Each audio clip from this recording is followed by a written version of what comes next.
Well, hopefully everyone's tuned in and they're all live, and welcome to FVTV, first episode of the new season, season 2. I'm here with Neal Horgan and Declan Carey, Cork City Chairman. Again, there's going to be lots of interaction, I hope, on Facebook, and see if we can get some questions in and stuff, but we'll kind of talk a bit. How long has it been since our last show, Darren, do you know? I think you were saying March or something the last time. Was it? It's been a long time now. It's been a long time. We've been really busy, and there's only 2 of us here now at the moment. We're missing the other 2. We feel like they're John and Rob. Yeah, they're probably they're probably the main guys as well. Neal, just take us away there about the coronavirus there, because he couldn't wait to say it just constantly. We reduced safety and our legal aspect. So Rob and John will be back soon, but we reduced it down to 2 people so that we're taking social distancing. Social distancing very seriously and genuinely, because we're going to come to it with you and about the unbelievable things that I suppose what you have to deal with now as the chairman of Cork City in the middle of this. And it has affected FansVoiceTV as well. That's all I'll say. No, look, I suppose the main thing for us is that we wanted to start it up again. This has been probably... We've been a year in production now. I know, yeah. It's been a blessing in disguise, I suppose, in a way, that we do get time to do this. We became extremely busy, the 4 of us. It's not as if it was one of us, but the 4 of us. So, no, it was something good and carry on. And we're hopefully trying to get round to as many clubs now as possible as we can. We said we'd start with yourself in Cork City, hopefully get to Cove, and if we can get to all the Cork clubs, it'd be great over the coming weeks. So I was just going to say, when we were just talking about it before you started, was the year that you've had since we last met. I think we did an interview outside Turner's Cross Tavern about a year ago, and you were just explaining some of the mad stuff that has happened since then. Yeah, Jesus, Neil, I suppose if you asked me last January when I became chairman, or even the year before when I got onto the board, what would I expect over the next 2 years? But yeah, it's been an unprecedented 12 to 18 months for the club. All of our changes in the managerial situation are widely reported on last year, and even behind the scenes, the amount of stumbling blocks we had to get over. So back then, Caulfield was manager. Yeah. So you had to move on from him, or you moved different ways. John Cotter took over, Neil Fenn took over then, and we're dealing with that. But at the moment, also you were talking about the club shop going on fire. Yeah, it was like anything that could go wrong did go wrong. Even like any kind of initiatives we tried to drive behind the scenes ourselves with the staff and all the volunteers that were helping with the shop. Or Douglas Village shop. Yeah, we were in the process of Village moving units. We had discussions with the head folks at Douglas Village Shopping Centre, and we have a great relationship with them. They were, they giving us that store there at, absolute gents. Great. There. And they were moving us to a better unit with a storefront and bigger space. We had closed down the shop actually to facilitate the move and get all the stock there and kit out the shop to another space within Douglas Village. Another space within Douglas Village, yeah. And shop centre. Then unfortunately the fire took place. The fire in the car park, and all of a sudden then we had to look at a situation where we set up a temporary shop in Turner's Cross. Had that open for a couple of afternoons a week. Then had to go looking for a temporary location over Christmas because we had New Jersey coming out, and we were able to move to Mahon Point Shopping Centre, so we had a kind of a temporary unit there on the first floor of that. So look, we had to look at it. It's a credit to the staff and the amount of volunteers that helped out as well. Like even from the top down, from ourselves on the board, like we're all volunteers, and without the help of volunteers, we'd be absolutely nowhere. Because I'd actually forgotten about that part of it, like with everything that's gone on, that the club shop went on fire as well. We missed a lot of stuff, didn't we? We did. Did we miss the roof blown off Turner's Cross as well? Did we miss that? No, that's a few years ago. Is that way out of it? Look, we had league trophies and cups to celebrate then, and these kind of things. Yeah, much of a they were distraction. And then I suppose bringing it a bit further, we've had the issues with the revenue debt, and that's been kind of more recent. But it all fills into, and we're not even at the coronavirus part of it, to what was like an unbelievable year in terms of, I suppose, goings on. Yeah, look, I suppose when I've been on the board since 2018, and then we had a a drastic shift then when 5-6 new board members came in afterwards, and it's been one thing after another. Look, the issues with the revenue, there was a VAT misunderstanding from 2016 and 2017 that caught up with us in 2019, had to pay off that bill to the revenue, and look, debts then accumulated, and we had issues securing a licence before the season started. Which was like just a week before the season started. Look, I suppose with the issues that Limerick had as well, securing a licence and their debts, the revenue were maybe they were trying to make an example of some clubs and made things difficult for us and a few other League of Ireland clubs, and with the FAI as well and their new structures and their own processes, maybe they wanted to tighten up on the licensing process as well. And look, thankfully we got there at the 11th hour, and we got to that game against Shelbourne. I like to say, look, our responsibility as a board is, from the public's perspective, to never think that the game in Shelbourne is in doubt, and keep the PR for that going and keep driving that home. And we did get a fantastic crowd at that game, and in the background then just make sure that realistically that game is never in doubt. And look, we left it late, and thankfully you got over the line. And we had that game against Shelbourne. It was a great occasion at the Cross, aside from the result, unfortunately, but. It's been an unbelievable year. It's been an unbelievable year. Yeah, I just think back now to that week of the Shelbourne game, and pretty much everyone none the wiser really. There we were like struggling on without a licence up until I think on the Wednesday of that game, with the game kicking off on Friday, and like the amount of hours the other lads on the board as well put in, and like Conor Hallahan especially and Dave Alton, like they've just worked 24/7 behind the scenes, just phone calls, meetings, WhatsApp on absolute fire non-stop. Almost got tired of Dave Alton's voice messages after a while. Like it was, these 5-minute long voice messages you get, like, oh, here we go, like. But and the thing is as well, like, you all have jobs as well on the side. Like, exactly, it's not as if you're a full-time job, and it's tough now. Like, there's big money to run a football club, and I think it's difficult at times, League of Ireland especially, and we were just talking about it there beforehand, what it takes to run a club. But I suppose on that time, a question would have come up about, and it wasn't really clear, about Preston. I don't know, can you talk about it? But obviously they came in and tried to, what was the deal? And as I said, the last time we were kind of speaking, we did an interview about Forest and how good it was for the club and going forward with fans and stuff like that. And then for it to be kind of so quick into the future, then that it's looking at selling the club, or was it just something you had to think about? I suppose the thing is, in that situation where we were struggling to get a licence, it was a situation of, let's look around and see what assets we have and try and bring money in as soon as possible. Thankfully we had sell-on clauses for Alan Brown and Sean Maguire, who were doing very well with Preston. Now they're first team regulars there, and we had a look at that, and look, we have a relationship with Preston and had contacts down through the years from selling Graham Cummins back in 2012, 2013, and Alan Brown, Sean Maguire, Kevin O'Connor. So we had contacts there, and we reached out through the relationships we had, and said, look, we have these clauses, would you be interested in meeting with us to discuss potentially doing some sort of a deal for those? And look, they came, and we did negotiate a deal to sell those clauses on, and kind of cash in on them now, I suppose, without leaving it open to opportunity that they could be sold in the future. So look, whether Alan Brown or Sean Maguire stay with Preston now for the rest of their careers, or whether they move on, we have the money in the bank for those clauses, and I think we got a fantastic deal. And the negotiations for it were tough enough, and look, obviously Preston had their own interests in that as well, and it went down to the 11th hour, but we got the funds in. And it was during those conversations then that Preston, as they learned more about the club and had more conversations with us, they wanted to open up conversations about possibly taking over the club. And look, that's when we decided then to call a meeting with our members.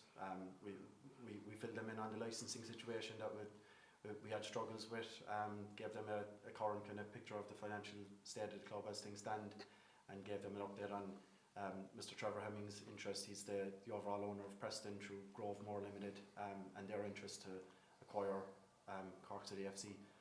So look, that's where we are now, and we gave members an update on that interest, and we'll see how things go with that. Obviously Mr. Hemmings was very busy with Cheltenham last week, and had a few horses running there, and we were expecting to hear from him after that and his representatives, but with COVID-19. Do you think, Declan, if he hadn't got into financial problems like he did, right, for good or for bad, that you'd have been thinking this way, like that I know you're not Forrest, right? You're the chairman, don't get me wrong, but Forrest are now considering this. I suppose what I'm asking is, if they hadn't gone into financial problems, would the thought have been there that we need to get someone in to bring in investment, or did that happen because of the financial problems? We had actually been looking at it ourselves, because look, we try to be as strategic as we possibly can, try not to get as involved in the day-to-day with the club, unless of course you're in a house on fire type situation, which we were before the start of the season. But yeah, over the Christmas period there, look, we'd doing a lot of work on our budgeting, and I know how hard it is to keep the club going, like within the year you had. Don't get me wrong, this isn't a criticism. And we always try to look at alternative revenue streams. Like last year we had Win a Gaff, like that was initiated by Damien Treenan, a former board member as well, and look, that was absolutely seemed to work well. There's a few other clubs have to take that on actually. Yeah. And look, when that was put out there first, some people thought it was a great idea, some people thought we were mad, but look, it brought in significant funds to the club, and with the way things went last year, with the way the crowds were dwindling and revenues were down, and we had a huge wage bill for players and staff, something had to give, but that saved us. But we were looking at longer term investment options as well, like where possibly looking at businesses in Cork coming in and giving funds to the club in a kind of philanthropy type situation. And we had been looking at setting up a means to do that and a mechanism to do it, but look, then of course you're dealing with various people, situations. And we did have conversations with other businesses around Cork and other potential folks that would be maybe interested in philanthropy to kind of rescue us there with the licensing situation, but none of it would have been done on time. And look, we had that situation where we had those clauses. Yeah, and fair enough in terms of the clauses and paying off the revenue bill, but I'm not talking about them. I'm talking about going forward. Longer term and the ownership. Yeah. Look, I suppose when you look at it, Dundalk and Shamrock Rovers, as things stand now, they've got private investors, and they're able to use that financial power to get the best players in the league. We're a long way off that, to be honest. Neil had to use his own, and Joe Gamble had to use their own contacts to get in the players that we recruited, and I think for the budget that Neil and Joe have, I thought they've assembled a great squad, to be honest. A lot of players have only arrived in there the week of the Shells game, and it'll take time. Look, I don't want to use the cliches about like gelling and all that kind of stuff, but look, it will take time, and at the end of the day, will we get back to those European places as things stand with the current structure of the club? We could, but it will take time. And luckily a few years ago we were blessed with, back when John Caulfield came in, hard-working players that came from the senior league and had come back to the club, like John O'Flynn and a few others, and they, as he always said, they'd run through a wall for you. And then we were blessed with players like Sean Maguire, Greg Bolger, Johnny Dunleavy, Stephen Beattie.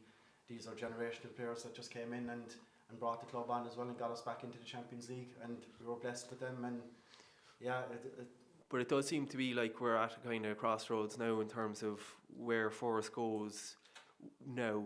Whether like coming from, sorry, I'll cut across. It's coming from, I suppose, Forrest at the start. You were involved at the start, and to now being the chairman.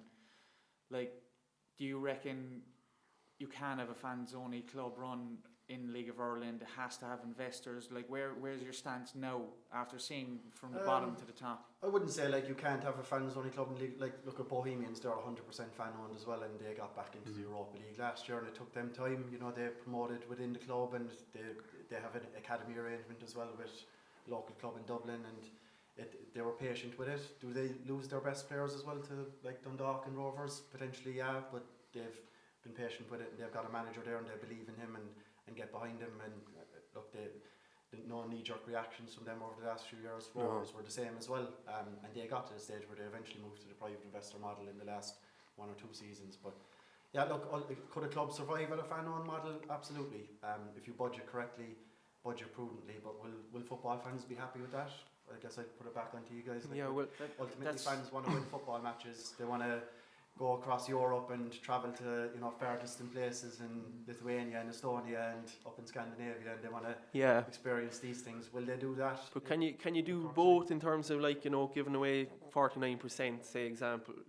I know whether that's going to private investors going to be interested in that or not is another thing, but that's the other thing. Like, well, how much of a say would an investor want then to come into a club and be answerable, not have a full yeah. say, but we'll have to cross that bridge when it comes to it. Yeah, I did come across a model somewhere. I don't know, it's Wimbledon Dons, I think, and they've done something whereby the fans, the forest of Wimbledon Dons, have retained ownership of key decisions about the colour of the jersey, the identity of the club, how I don't know, other key kind of decisions that they've retained, and then allowed an investor to come in and take over the rest of it.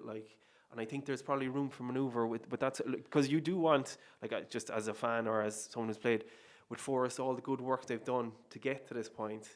I know, look, they've been in trouble, and it's great that Mr. Hemmings has come in and helped Forest out, but I still see a big role for Forest in Cork City, and my concern would be that you'd give it over to not say Mr. Hemmings, any investor, without the safeguards that Forest kind of made as their mainstay. Yeah, look, absolutely. I think there's very vast serious experience conversation in Forest itself. You have to look at the number of boards there actually have been since 2008 when Forest was first set up. And look, Forest was set up first day never to own Cork City FC or to run the club. It was set up as exactly what you said there, as a kind of a consultant to the private owners.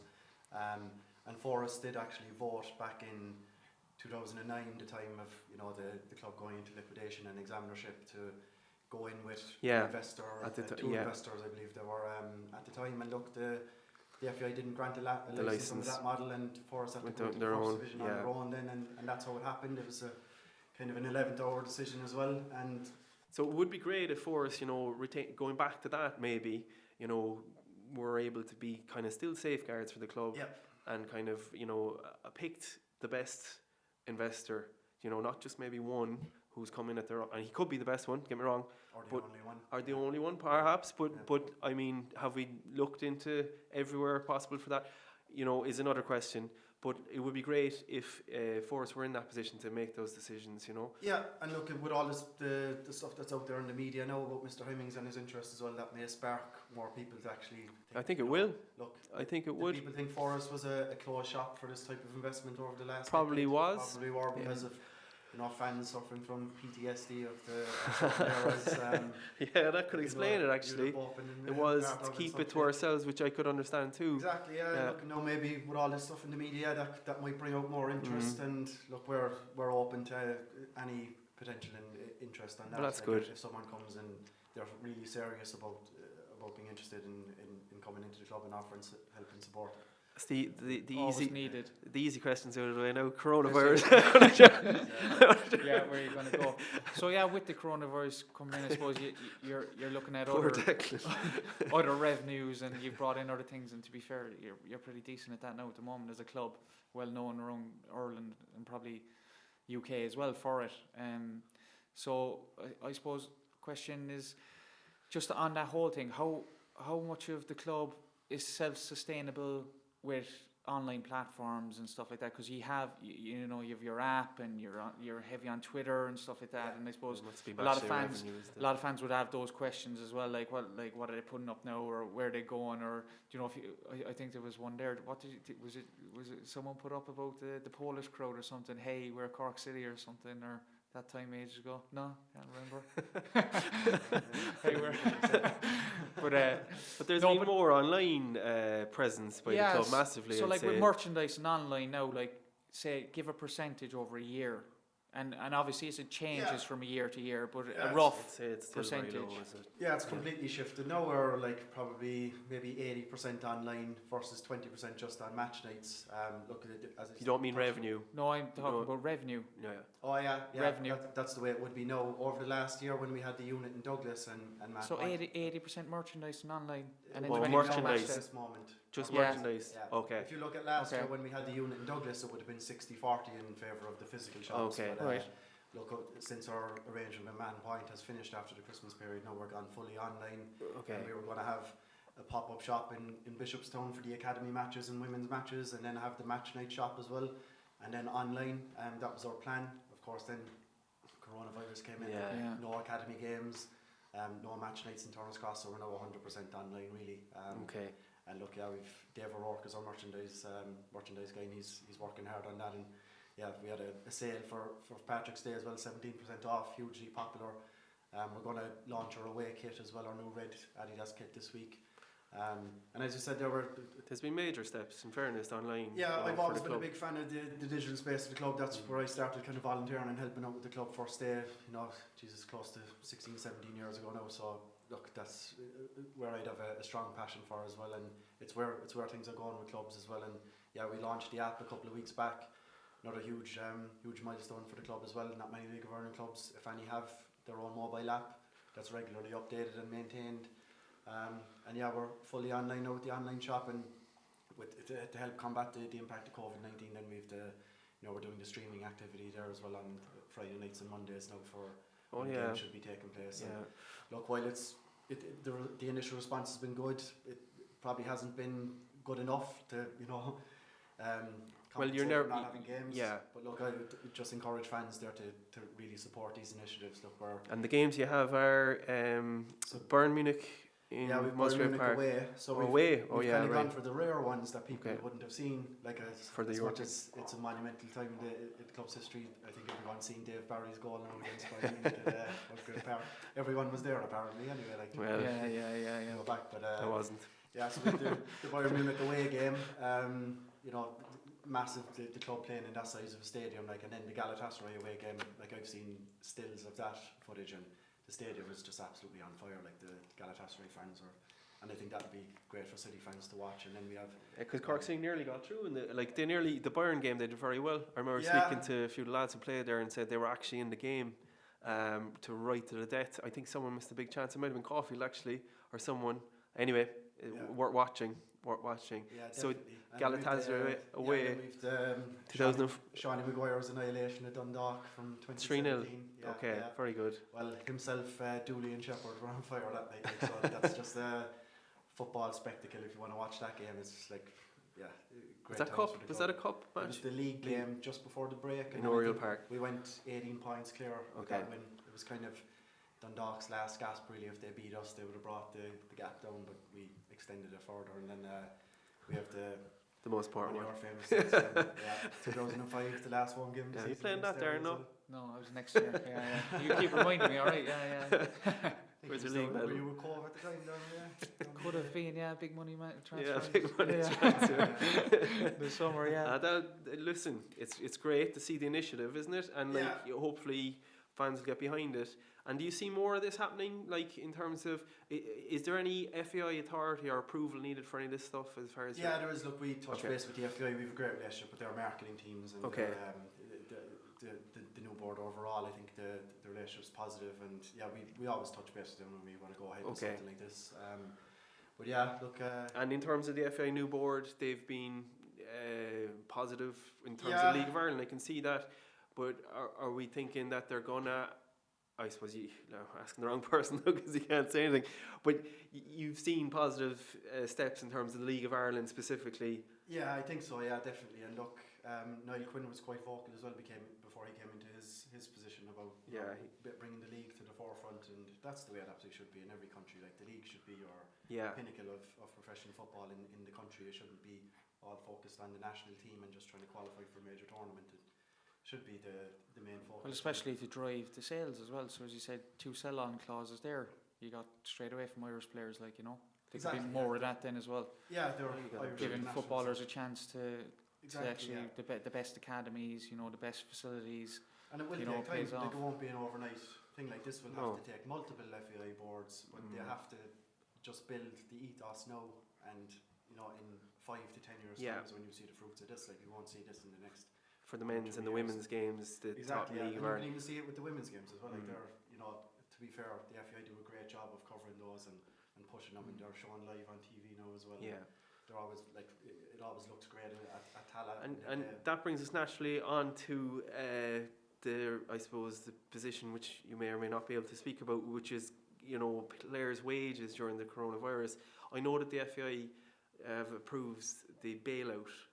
But I don't know, I did read something in respect of them backing League of Ireland clubs for a certain amount of time. Is that true? Or yeah, look, what they voted on internally was just to kind of ratify that bailout request, really. But look, in terms of player wages and staff, I can't comment on that really. Okay. Look, it wouldn't be fair to their employees at the club at the end of the day.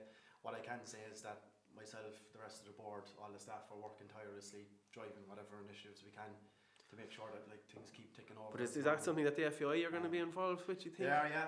Okay. And look, we'd hope that through the FAI, whether it's through UEFA or the Irish government, look, we also. I think a lot of people are in that boat though, like, aren't they? Yeah. Like, you know, no one knows what's going on or how long it's going to go or anything like that. Yeah, unfortunately, it's very sad. Like, there's businesses closing their doors every day now in Cork and across Ireland, and employees signing on, and it's not nice. And look, we'll do our best to support our employees as best we can. And that's not just players; it's staff. Yeah. And We have players as well that came over from the UK and all that. Like, and look, we absolutely won't turn our backs on anyone. We'll stand with our players and try and help them, represent them as best we can.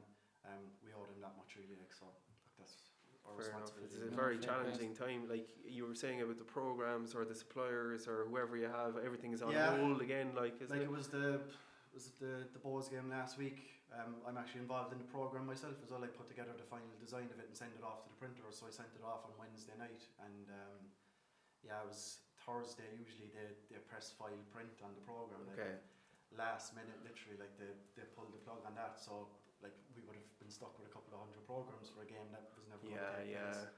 And thankfully we saved that. But unfortunately, then for other things, they don't get the job of printing.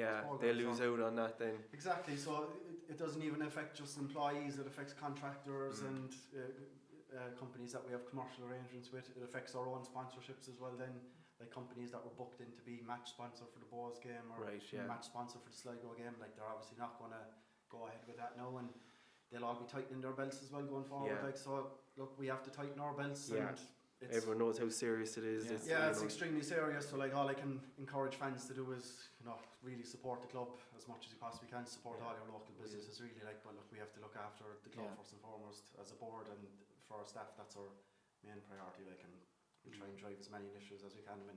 When you see these initiatives on social media and online, it's not us just doing them on our own. These are really support essential, like, critical situation for everyone. Like So he's gotten loads of easy questions so far. Let's go to the hard ones. So we had Kevin O'Hurley has said he's never known a chairman to do so many interviews and asks about the stats of managers' results. So Caulfield and Cotter sacked within 14 games with 10 defeats. Is the current manager under pressure? I guess for Neil Fenn right now, I'm sure he's under pressure. Like, he's trying to keep his players fit, and he's trying to think about when football is going to kick back off again. Is Neil Fenn worrying about his job at the moment? I would say absolutely not. We've a great relationship with Neil, and look, at the end of the day, when John Caulfield and John Cotter were here, they had a hugely successful period with the club, the most successful period in the club's history, really. Like, with the trophies won, a couple of President's Cups, FAI Cups, the Munster Senior Cups, the league, hugely successful. But they were different times for the club, and this is a new era for the club, and we're rebuilding from the bottom up, really. We have to, 2019 was one of the worst seasons in the club's history in terms of on the pitch and where we finished in the table. And look, we had to rebuild from scratch, and we brought in Neil and Joe Gamble to help us with that rebuilding process. And look, while the results haven't been overly positive at the start of the season, we have had a difficult start as well against, away to Shamrock Rovers and Dundalk on a Friday, Monday. It's just absolute nightmare fixture. Like, when you get the fixtures at the start of the season, you look at that and say, geez, having a laugh. Like, but look, you have to just roll with the punches. And look, we got a great result against Finn Harps at home. I think the fans see the fight within the team as well. It's important. They go out there with blood and guts, and they'll do their best. Are they a young team? Absolutely. Are some of them inexperienced? Absolutely. Have they played at this level, throughout their careers, or under this microscope of being down in Cork? Probably not. So it'll take them time to get used to that, and I trust that Neil and Joe, with the experience they have, like, he played with both of them. Like, I'm sure they both have a winning mentality. Like, they're not just down here to play cannon fodder to any teams in the league, and it will take time. And no comment. No, they seem to be kind of. I haven't seen you play it this season, but it seems to be just from the results and kind of reports and stuff. You're looking at that. It is that taking its time. There's some quality players there. I did see him in pre-season again, you can't tell anything from that. But I was at the Shells game. You know, I missed the Finn Harps game, but the Shells game, they were good, and they were unlucky with the last minute goal. You know, it could have been a draw more than, and there was a lot of positives. But as you said, the two fixtures afterwards was a killer. And everyone knew, you know, losing 1-0 in the last minute, you would Dundalk and Rovers the next two games away was just an awful hard start to have. To be fair as well, to be honest, the Finn Harps game just shows the character of the team. Like to go into that game at 3 defeats and the pressure from playing at home on a wet, windy Friday night, like you're thinking, oh no, like expecting the worst here. I was walking to the ground myself, like very nervous with that, man. I was saying, oh, if this result is bad tonight, like we're in big trouble here. The crowds will dwindle and people will start saying what's happening again at Cork City. You know, it's the same as. No, it was a big win. Yeah, they went out and fair play. Young Alec Byrne, like I'm sure they were dancing on the streets of Carrigaline that night. He's a very good player, actually. Yeah. And there's been great players come through the club recently as well. Young prospects all around the pitch, which we probably haven't seen for 5-10 years, as well as the on loan guys. So it's very exciting in that respect. I was excited going into the league. We've had a few bad results, but hopefully whenever hopefully the league starts up again, I think the time might do them well to adjust when they come back in again. And I think Neil Fenn and Joe Gamble, like they'll do a great job with a bit of time anyway. I think I might even hit Joe up there after this COVID-19 things dies down, and sick of drinking cans and having too much food at home. Like, get on to Joe for a little program maybe to get me back in shape. No show, Joe. Yeah, he'll definitely charge you for it. He won't turn up. So I'm not too sure what's gone on here, but Kevin has come in with Damien there today on Twitter as well. It's Damien Shame Treenan. So I think it was something about he had left Cork City and all money went missing, and now he's gone nationwide with Body Chef. Jesus, I saw that. Defamation claim there, Darren. You might say that is not true. Oh no, it's definitely not true. No. Damien stepped down from the board there a couple of months back, but he's still a great friend to the club. He's a good character, even online there now and stuff as well. Like he's always up for a bit of crack. Like so, he runs Body Chef as well, who are food suppliers to the club as well, and sponsors for many years. And we have a great relationship with Damien. As I said there, he was instrumental in the Winnigaff thing, and that was the biggest fundraiser since 1984. Like, it was unbelievable. Like, brilliant. So that guy deserves enormous credit. Like, and people never see the work that goes on behind the scenes. They might see a few funny tweets from Damien or myself. They're posting a few memes on Twitter. Seems to wind a few people up as well. Like, but look, it's all a bit of. We just like to have a bit of a laugh and a joke at times when we're in this boardroom here. We're having very serious conversations. Like, it can get a bit intense at times, and we just like to have a bit of a laugh and a joke online. And look, in respect of the boardroom here and the different, like, did you walk through Bishopstown today? I haven't been here in years walking through it. Yeah, I walked past Declan's Range Rover outside there. You didn't have a Range Rover before you started here, actually. The money went. Yeah, that's the board management. You kind of rotate that around. Okay, But the place is looking great. I've said it earlier to a few lads there. It is looking great, and I think it's the mark to me. And you were mentioning about Joe Gamble doing up the gym. That's Joe straight away, getting it all in order.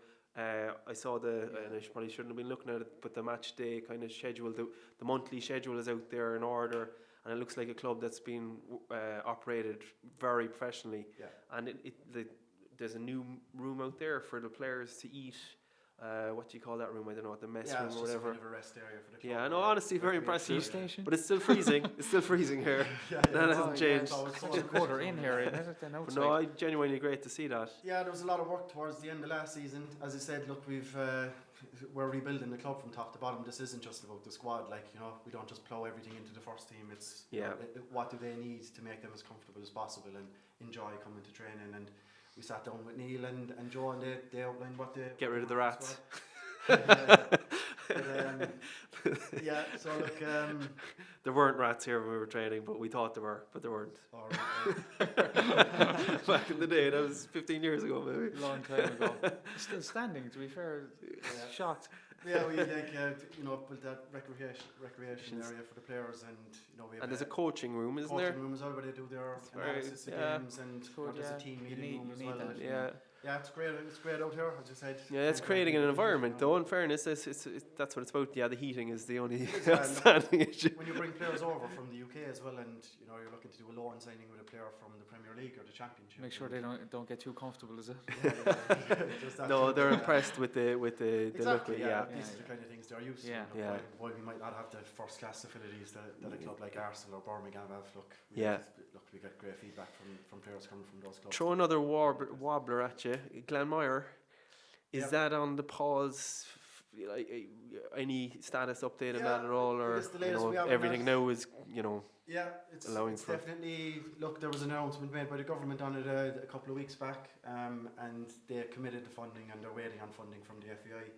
Was the latest on it, but look, with the FEI's current situation, they're restructuring themselves and trying to refinance. So look, but they've kind of confirmed that it will go ahead. Yeah, I think it's definitely not dead by any means, and I fully believe that it will happen, and we're all very confident that it will happen, and looking forward to the days that when I step down from the board in a few years' time or whenever, that we can go watch Cork City Academy games there and see the next generation of players being developed in that great facility. And that would be great. Fingers crossed it all comes to fruition. Just a couple of questions here that's coming in from the live part. Good to see people watching. John O'Flynn, he should be here. Where are you, John? Question for Declan: will Suma Sportswear be the new gear provider for Cork City FC from the start of next season on? Smiley face, correct tick. Yeah, just on that really, I guess, these are the kind of times now at the club when we have some, suppose downtime now that it's not so hectic that we're preparing for match day on Friday night, we can start looking at kind of strategic decisions like that. Right. So, like next year's, our contract with Adidas finishes at the end of this season, so whether that's something we look at again, going with Adidas again, or another company, we're looking into all that right now, and now's the time to really kind of look at those proposals and show me the money, John. Show me the money. Yeah, there you go, John. You're saying there's a chance. He could send through how much he's willing to offer, and we'll talk to him then. The short answer from his probably no, to be honest. Yeah. We'll broker it there, FansVoiceTV. Yeah. He's on about the camera adds a pound or two, wink wink hog. Thanks, John.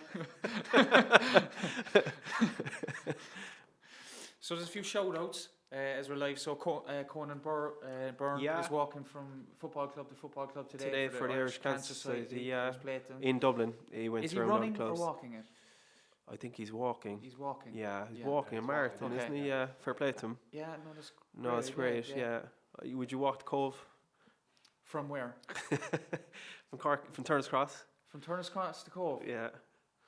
What if it was the right situation? Yeah, if it was like for the right thing, yeah. You said it there now. Yeah. That's well, next. No problem, next. That's next up. How far is it? You get the train, I suppose. Yeah, that's it. Another couple of shout outs. The Opal jersey. Who's Get that? them lads on the podcast. Have a chat to them. They have an interesting page actually. Douglas Hall under 10s practice and skills during the week. So Aaron Forsyth sending a video, and there was another lad as well. He wasn't named though, but fair play to them, keeping busy in the. Yeah, I asked Darren, climate. could we have the videos, but he didn't.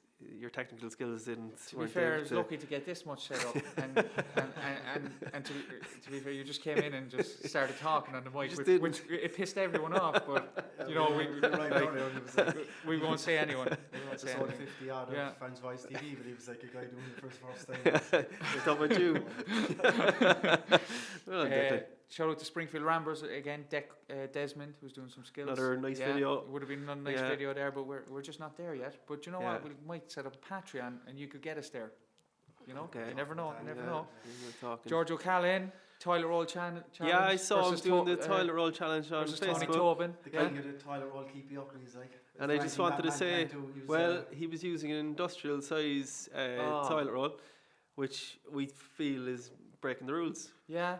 Maybe George he needs to release a new one. He'd probably do more with a smaller one. He's a recent Hall of Famer now, speaking of the king now. Well, he just needs to explain why he was using an industrial size one. Tony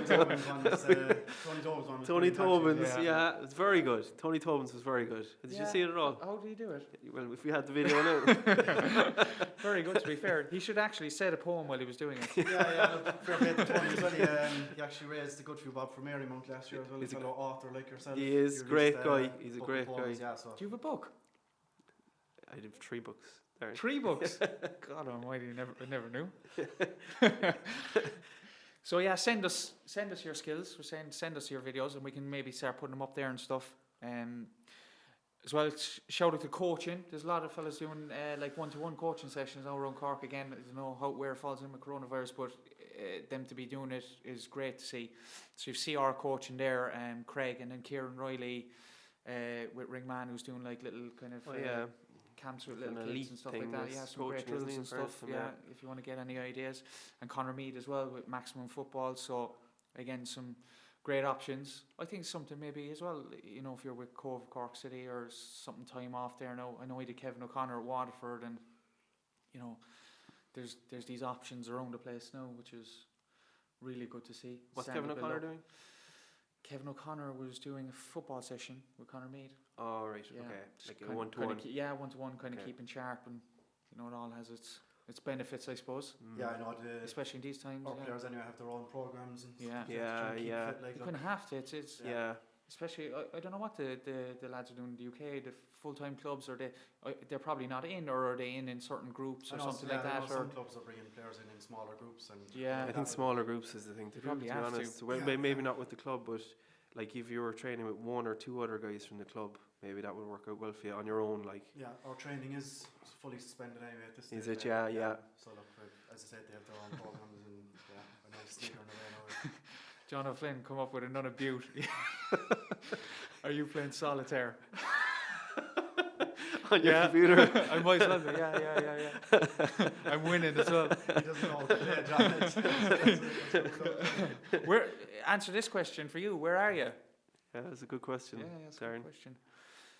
But so look, again, I suppose Cork football in general, would you kind of delve much into that with, I suppose, like first division starting off with Cove, what they're up to, I suppose Munster Senior League, around the academies as well, around the clubs around Cork? Is there any kind of actually, we've a great relationship with a lot of clubs in the MSL as well. Mayfield especially, like we use their facilities a lot for our academy games, and we were hoping to do a lot more work with them as well over the next month or two. We had a kind of an academy initiative where we'd bring Colin Healy and some of the academy coaches and some of our players who have that makes sense to do sessions at Mayfield, and like they have a huge club, and we were going to try and give something back to them for all the help they've given us with their facilities, and we're very grateful for that. But look, it's all up in the air.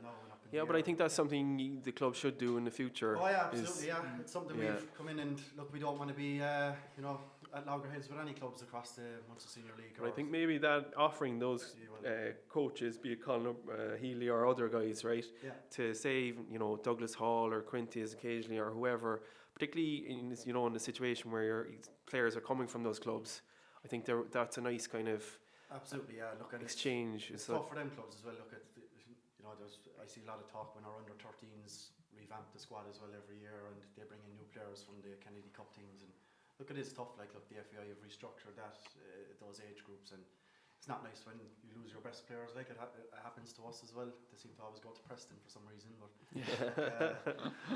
so look, it happens all across all. Yeah, that's football. But the main thing, I think, as you said, is the relationship between the clubs and between people. Again, football kind of drives a kind of a competition across all clubs and coaches and managers and stuff. And there's always someone not going to like someone, or someone doesn't get on with someone. That happens, but at the end of the day, it needs to be we're going forward as Cork, and that's what we're kind of maybe aiming to do as well, is maybe get some input from these clubs. What are their difficulties, where their fall downs and stuff, and can you come up with a better situation? Because I suppose I'm looking at the FEI, and they did bring in something like it was that Dutch model or something, and it's the under 13s, under 15s and 70s, and I know clubs are struggling with it, but again, they don't know why or what, or you can bring in models, but again, if to talk with the clubs, with the clubs and see what's going on and what suits, and hopefully we'll probably never get to the bottom of it with football. What I do think,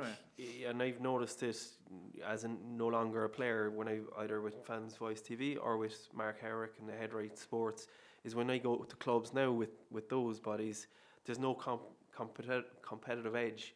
Whereas if I was going as a Cork City player to anyone like College Corinthians or Mayfield, whatever, you're not them a little bit, which is understandable because just the way the relationship between League of Ireland clubs and schoolboy clubs has been historically. Yeah. I'd say that was just you, Hog. No, well, they're very happy with me now. They're very happy now. But I think it's funny when you take that out, that competitive edge thing out. I mean, the warmth is huge, you know. Yeah. And I think that's where Cork City need to get to, is to take that away and agree something with these clubs that they're getting a benefit from being associated with Cork City. And I know that's what you have in mind, but it's just up till now it hasn't been there. You know what I mean?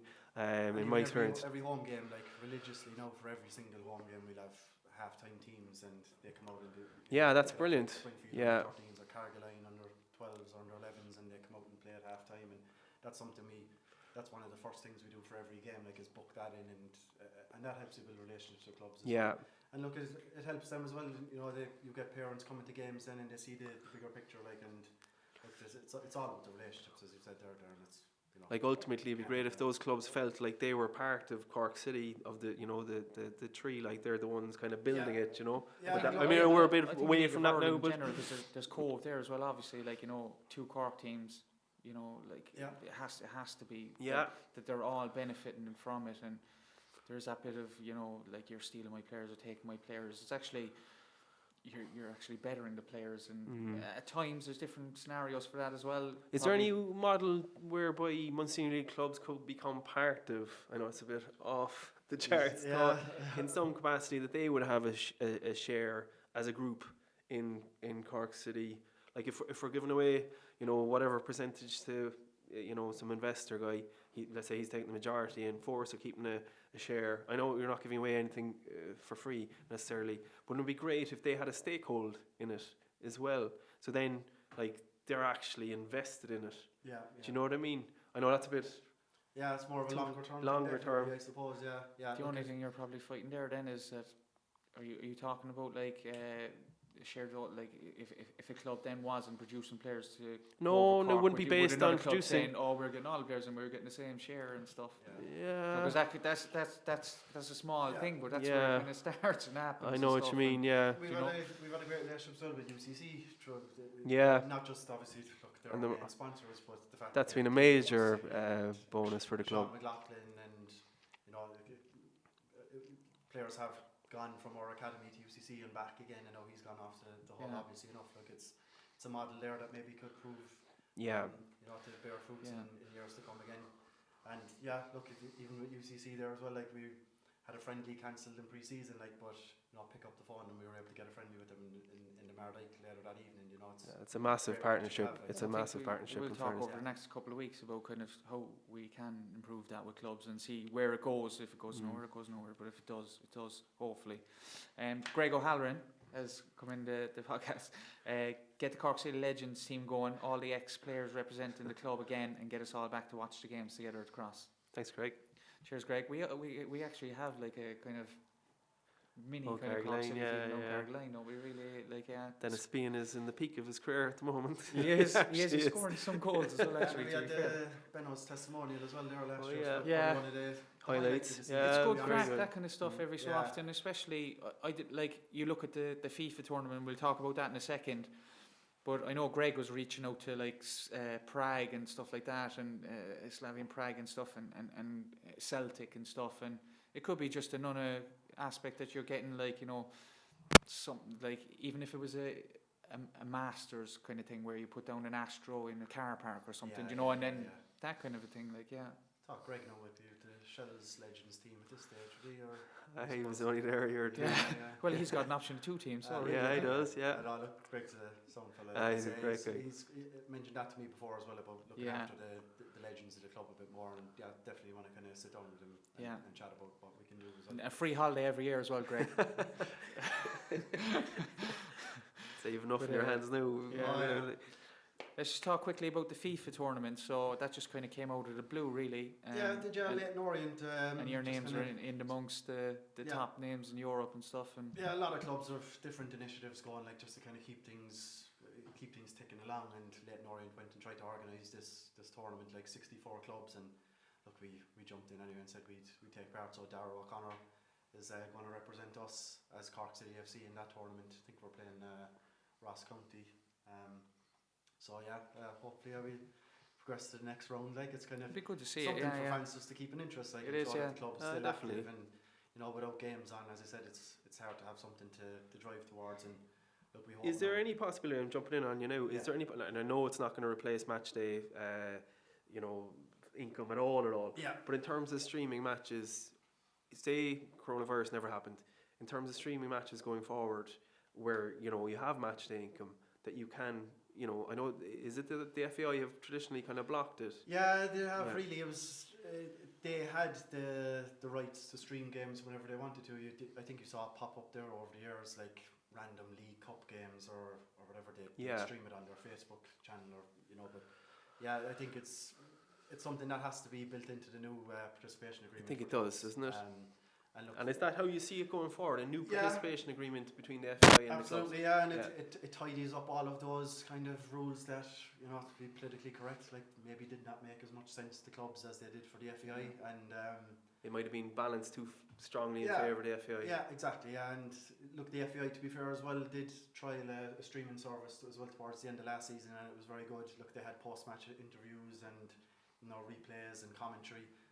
And they can build on that, I think, as well. It went off pretty seamlessly, and I think it was ourselves and Dundalk had 4 home games each, and it was something they were looking at with one of their partners that they're looking to do a deal with. And something like this would have to be league-wide as well, I think, because look, you don't want one club going off doing their own bat with, say, Dundalk and Shamrock Rovers having like 4K streaming on whatever, and then a club in the lower end of the table kind of gets by with Surely it'd be worth it for a company to come in and kind of take it over. I know there was something. And it can be commercialised as well, and you can sell the feeds off then to for gaming companies and things like that, and they can borrow the feed and use. There is games shown now, is there? But not in this country, is there? Is there cameras in every League of Ireland ground or something? There is. And I'm not really sure about that arrangement. To be honest, can you get a live stream of the games? You can, and I see. Look, everyone does feeds on Score Live, which look like someone's recording it with a potato. Yeah, it's bad enough, is it? I never watched it. But you would feel that some clubs could do a good job of it themselves. I know, there's an inequality, maybe there's lower clubs. Yeah, like we've got people in the background, like Aaron Hoey and Paul Deasy, like they have great ideas on, how to market the club and set up these streaming, like even look at our pre and post match press conferences, and we've like an ongoing podcast and SoundCloud, and it's all regularly updated. And look, other clubs just don't have that. They don't have the manpower. They don't have the expertise within their club. And look, as I said, it has to be league wide, because you can't have an imbalance of one club doing it better than another. Like if you look at the Football League in England, they have a unified system. I can't remember the name of it now. That's a subscription thing, isn't it, for interviews and stuff like that? But the only thing I would say is that, like, I understand, you want the standard to be the same, but is it the case that you're saying, because I've heard this from some people, that they think honestly about streaming? Sorry, no, I'm just looking at a comment there. Tell Hoggy in the current pandemic, touching your face is one of the worst things you could possibly do. I've washed my hands. I've counted 376 times so far. Is that John Flynn? Yeah. That's you, John.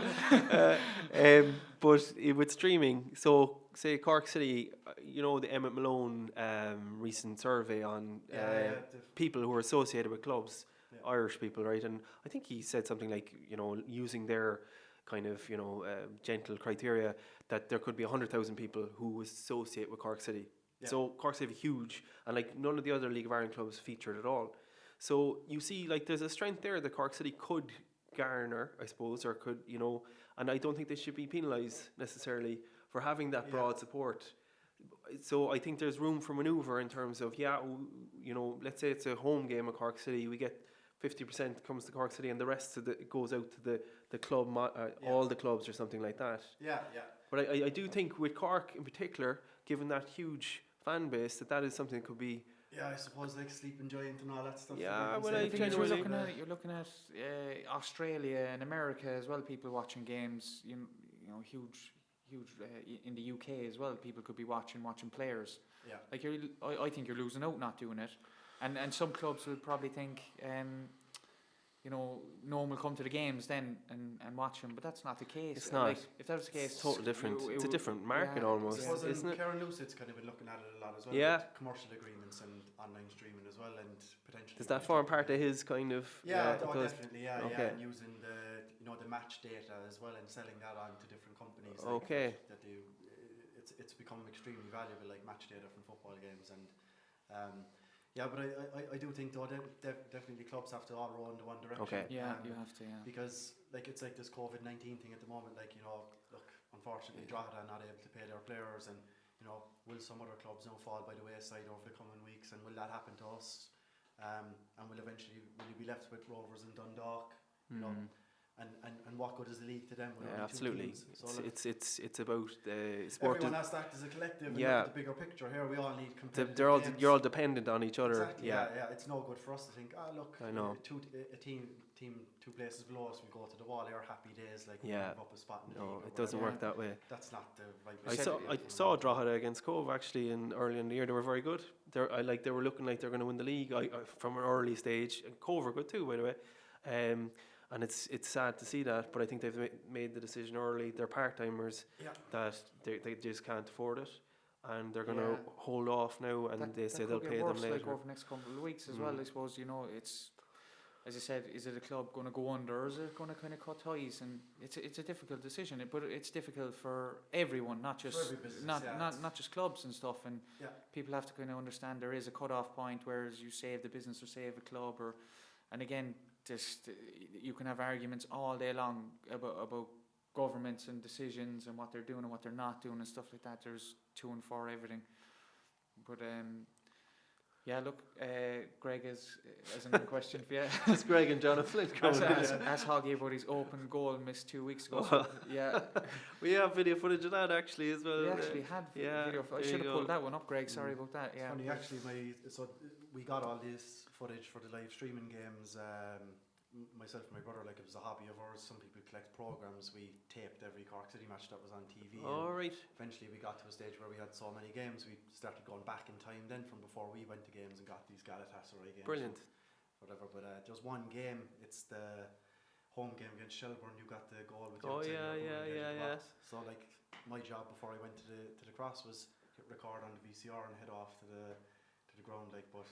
Unfortunately, for some reason, my mother went up to the bedroom and just didn't tape it. She switched everything off. So there was it on TV?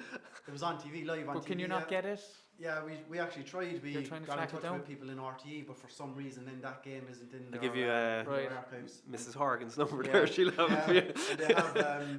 They have. We got loads of other games from like the likes of Sonny O'Neill and Pat McAuliffe, God rest his soul, before he passed away. But that game we couldn't get, so I might talk. I'll get it for you.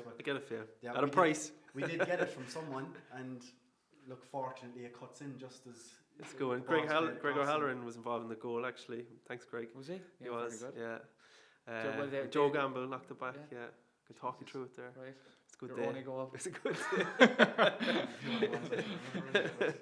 It was a cracker at the time. Like, I remember cracker. What Thanks, about Declan. Hoggy's goal v Derry? No cameras. Rocket. Tell us. Who's that? Is that Greg again? Greg again. Hoggy yelped in that game. We already covered this actually on the podcast. So that was a better goal actually. Yeah.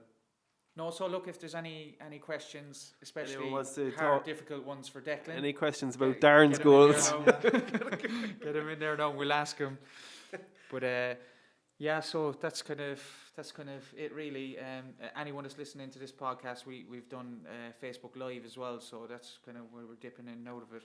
But no, it's good to get around to clubs. It's some year for you, Declan. 12 months. Yeah. So. Yeah, look, and to be honest, it probably takes a toll on our families as well more often than ourselves as well. Like all of us, as you said, Darren, we have full-time jobs, and a lot of the lads have families as well, and kids and everything else, and their own businesses in some cases. And look, it takes its toll. But look, we do it because.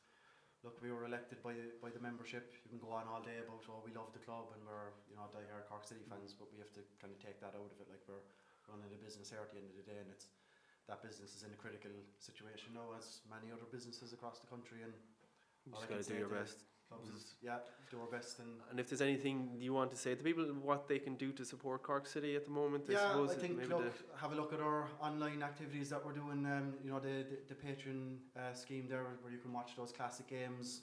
Support through merchandise. Continue to. Does that start on Friday? Is it those games? Did you say Friday? Yeah, starts on Friday. Okay. And I think we'll be running a Twitter poll to see what the first game will be. Brilliant. Yeah, I think the 2005 league win is it's up there. At this stage, so, fingers crossed. That was a great night at the Cross. So look, and we'll put a collection of my goals together as well. As another option later. We'll be, so that'll be premiere and then 7:45 Friday night. So how can people watch it? So go to patreon.com/Cork City FC or go on the Cork City FC website or app, and you can get all the details there and signing up. The game, as I said, will go live at 7:45 then Friday night. Oh, it's actually on Patreon. The game, and then we'll have live updates from the game on Twitter. We'll have match graphics. I dug out some old photographs of yourself back in the day brilliant! As well, and we'll try and use them throughout the game as well and stuff. So yeah. You didn't change a bit actually. Thought that, Stephen slimmer. Buckley there is, just asked any word when the league will start up again, and I suppose you just don't know. Ask every other league in the country. They just don't know. Not even in the world, March 29th was the initial guidance given by the government for large gatherings, and we'll follow by any. It could be either. It could be like, look, we're going ahead with it now. We've done this, or it could be like we're pushing out. Could be. I don't think anyone knows. We'll wait for all I can ask there is higher powers. Keep an eye on the news and watch out for announcements like that from the government and the FAI. I'm sure we'll hear about it as well from the FAI when news is out. So fingers crossed sooner rather than later. But look, it's not looking good. Like, is it? Any advice to any other people in Forres who would be thinking about coming chairman? I said to hit you, but go on. Think twice. Look, I suppose I saw a couple of tweets today. Someone said it's just it's all about doing interviews and things like that. That's definitely well, if you get a free Range Rover, as I said, that's Ross. We're not this week. There's no Range Rover, by the way, because someone will put that out tomorrow. We had a wind up there actually. One game it was we were inside the cash room, and this was last year on the board, and we. One of the volunteers was coming in who helps us sell match programs, and we said, look, we'll start just having a conversation here, and we'll have this guy walk in mid-conversation about us, whose turn is it to have the BOM car this week, and arguing about whose turn it is or whatever, so we mid-conversation, and this guy walks in and he's like, oh, you have the car this week, or you have the car that week, or whatever, and your man turns around and says, you have cars, what's going on here, what are you spending money on? You're setting up. That's the way it goes. My own car's falling apart. He was in the shop last week, so if there was a BOM car, I'd definitely have it last week. That's the way it goes. But no, thanks very much, Declan, for doing this today, Declan. and thank the lads as well from behind, Aaron and Paul. Thanks, guys. And thanks for helping us with the live stream. Hopefully it went well. Again, it was a test. Hopefully it can increase in the coming few weeks. But again, we need people to help us, retweet it, share it, get on to us, ask questions. Again, we're Fans Voice, so we're trying to get your voice out there. See in football. Just I actually forgot. There's one fella that's helping us support us, Nevin Power. Oh He said he's going to buy FansVoiceTV a season ticket, so whenever we want to go into Turner's Cross, that we can use it. No, fair play, Nevin. Thanks for that. He's a great guy. He was a Nevin. He does a lot of work for the. No, he didn't. He called you out on not buying a ticket. That's what it was. An online ticket. No comment. He does a lot of work with the Cork City. That was great, guy. He's very good. The motorbikes behind the scenes that just do piles of work. Fair play to you as well, lads, for doing this. It's kind of relaunched Fans Voice TV in the middle of a crisis, I think all these kind of things, podcasts and live streams and stuff like that, it's not easy to pull off. Look at all the equipment here that Darren horsed in all by himself. Fair play to you, and keep it going, and we'll support you as a club, and anyone else who wants to get publicity for podcasts and keep football fans interested in League of Ireland sport. So fair play. We don't have John O'Flynn's outro. No, he normally does it. He's too big time now. He's too big time. He's too big time. He's done it all now. Perfect. Thanks everyone. See you later. Next one.